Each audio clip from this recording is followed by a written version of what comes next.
America, I'm Steve Gruber. I am your soldier of truth fighting for you from the foxhole of freedom every single day, asking the questions nobody else will and demanding answers. So help me God. This is the Steve Gruber Show. Good to have you here. Here are three big things you need to know to start your day today. Number one, a neighbor says he confronted the accused serial killer in New York for his creepy behavior toward his wife in the backyard. We'll get you there.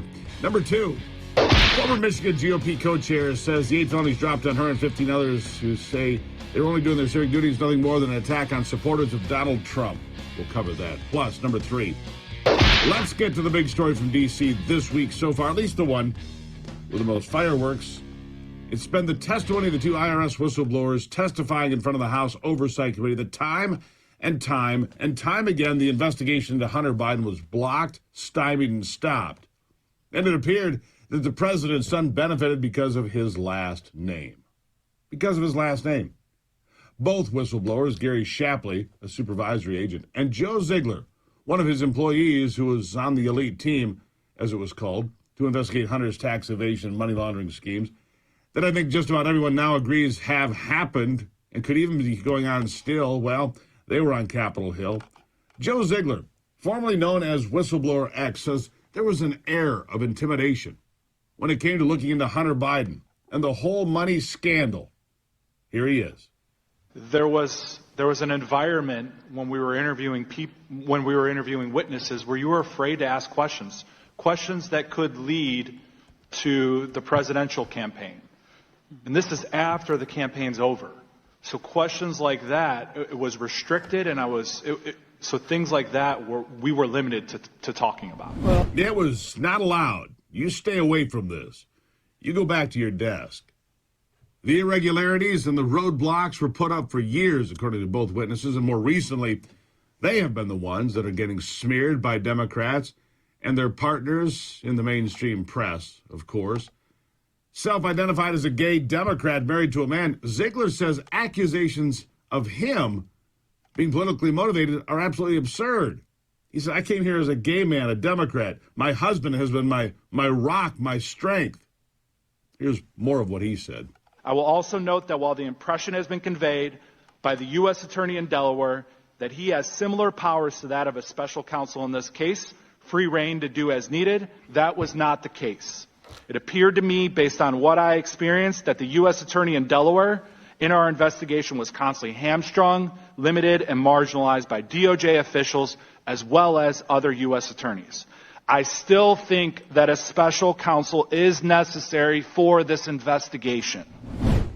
After making it clear that he was not there as a political hack, after calling himself out as a gay Democrat, he went to work dismantling the idea that somehow he and Shapley are motivated by anything other than doing their jobs, doing it well, and holding people accountable, and pointing out that the IRS and Department of Justice were required to charge Hunter Biden with felonies because of the number and nature of the charges against him. It wasn't optional. Not to mention the kinds of things that he put into his tax return that displayed a pattern of reckless deceit. Listen to this part of the conversation. Thus, as I read the public documents as the Department of Justice action against Hunter Biden, there is nothing that indicates Hunter Biden will be required to amend his false tax return for 2018. A false tax return that includes improper deductions for prostitutes, sex clubs, and his adult children's tuition. Prostitutes, sex clubs. He didn't even get to the drug dealer living in the apartment next door. Yeah, he had prostitutes flown in. Marjorie Taylor Greene got fairly graphic on that. I'd love to share that with you, but I just can't bring myself to do it. Photographs and more. Not family friendly. But true. But very true. Ziegler, by the way, not alone when it came to flagging those deductions. Not at all. In fact, Florida Congressman Byron Donalds was all over the fact that Hunter Biden was buying prostitutes, writing it off as a business expense. Here's Donalds. Your transcript, page 17, what it says is that you were investigating a social media company, and through the process of that investigation, you found out that Hunter Biden was paying potentially for prostitutes in a potential prostitution ring. Is that correct? That is correct. Okay. prostitution ring. That's a business expense.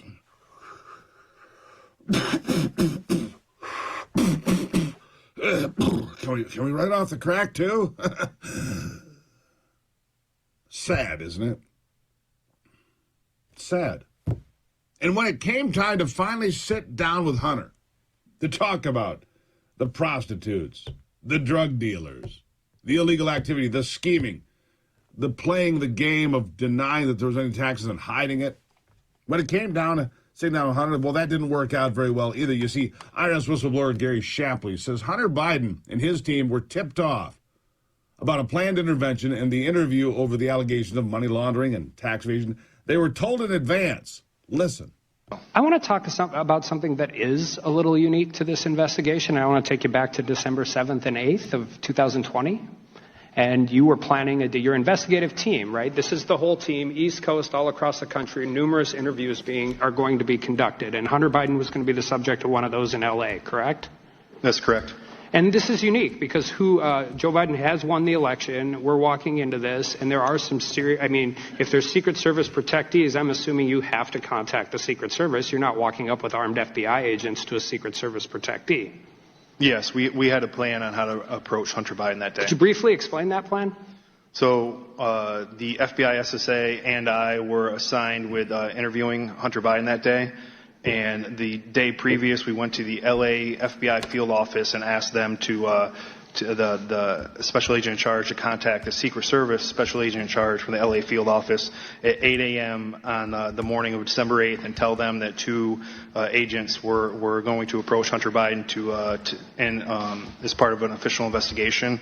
And the night before, all of that changed. And all of that changed because FBI headquarters and Secret Service headquarters coordinated, and that information had gotten out to everybody the night before. And we can talk about whether it's a highly political investigation and all of those different things, but there's another group of people that was made aware of that the night before, wasn't there? Yeah, that's correct. And that would be the transition team. That's correct. And the transition team is a political operation set up to help the president-elect vet cabinet employees, work on inauguration, do all of those things. Is that your understanding? Generally, yes. Do they have any special investigative powers I don't know about?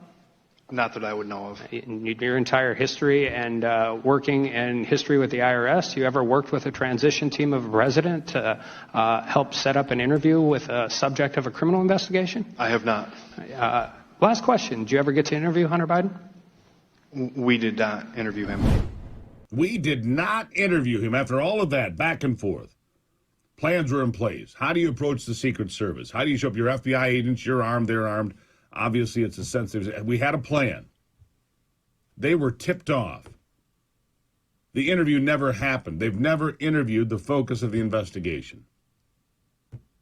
Is that how you would get treated, or me, or anybody else? The answer is absolutely not how we would be treated. 2 tiers, maybe 3. I'll continue this after the break. Welcome to it. It's the Steve Gruber Show.